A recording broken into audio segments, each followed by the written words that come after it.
He said he felt like we did, that he was appalled by the video, he was upset about it. He'd already anticipated some of the things we'd be asking for, which is independent investigation by the U.S. Attorney's Office, also called today, and by the FBI, by Justice Department.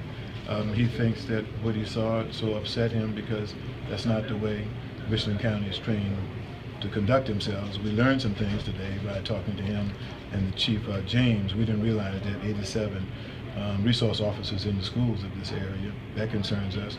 We think that the whole resource officer process and system has to be reviewed. The officer should never have been able to encounter the student the way he did.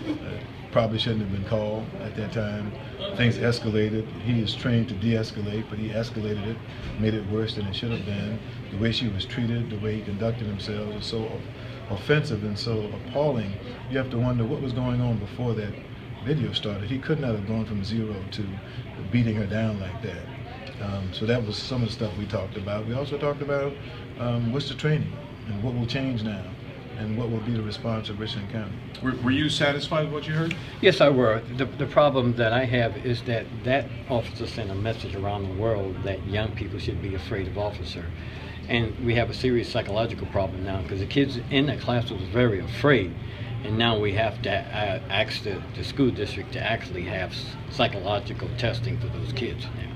I take it this taps into a bigger issue that you have with the unequal treatment of African Americans across the board, whether it's in discipline or in prisons or anywhere, or arrests, all those sort of things. What is the larger concern here? Black people will not be paranoid if they believe now we're safe nowhere. We can't go to church, kill us there. You attack us in the public schools, a place where we go to get educated to improve our lives. We can't hardly walk down the streets. It can be in a movie theater, we can be on a bus or a train. And so the question becomes, when does it stop? And when will America reckon? And if there was no video, we said this to the sheriff, if there was no video, would we even be here? Would we be talking about this? The girl would just be demonized and the children would be terrorized and nothing would have happened. Thank God for the video, but the video confirmed what we know. And as after Black Lives Matter said after Walter Scott video, do you believe us now? This is what happens. It has to stop. And although Richland County may handle it in response, it shouldn't have happened. What was he thinking? Ask yourself the question. If that was a 16-year-old white girl in a high school anywhere in America, and a black cop did that to her, what would be said now on national television? Exactly. What would be said across the country? Well, we want the same thing for her. We want the same outrage, the same kind of disregard of your feelings. Let's be real. That should not have happened. We should respond, and she needs to know that the world thinks that her dignity is worth the protest. Right now, the sheriff is in his court. We think he's going to respond. We'll find out. So it sounds like you're optimistic, cautiously so, about where this is going. Wait and see. We've dealt with this sheriff before. He's one of the few in the state that has a citizen review committee that actually reviews these things. I believe he's going to act before it even gets to them, but unlike Charleston County where there is no citizen review, and North Charleston where they resist to have one, this one does. But still, it shouldn't have happened. Leadership is what you do when the crisis occurs. He has a crisis. Let's see what happens. But our meeting today with him was productive. We learned a lot. He learned a lot. Pretty much knew how we felt anyway.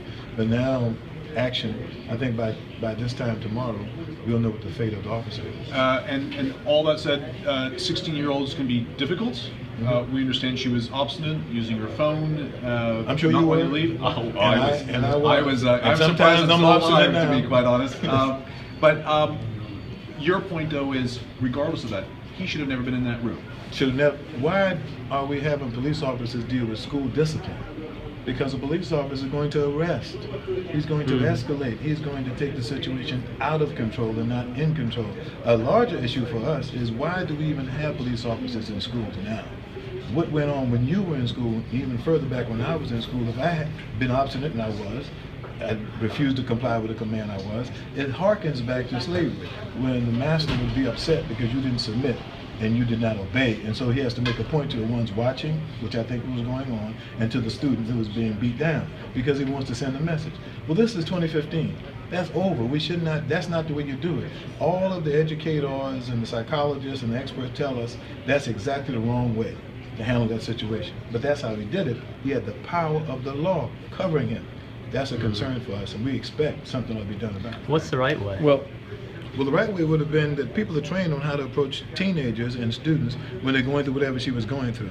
You deal with her by de-escalating it, treating her like a person, talk to her like a person, and try to pull her out. And if it doesn't work, then the school should have a regimen of discipline that escalates based on what's going on. But the first option should not be, well, I can't get her to comply, let me call the police.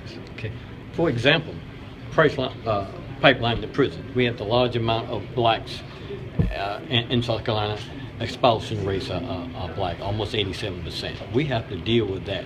If we don't deal with it now, and it starts with the resource officer, what he says is the law.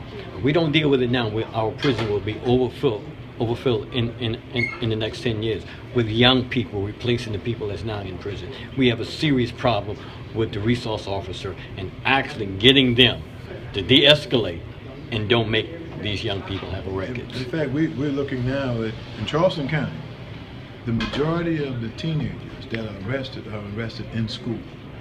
Think about that. Not in the street, not in gang fights, not in committing a crime on the street, in school. And then they get a record.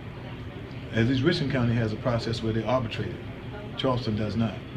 This has to stop. We need the whole school resource officer phenomenon investigated over the whole state of South Carolina and around the country, because they have 87 in this county.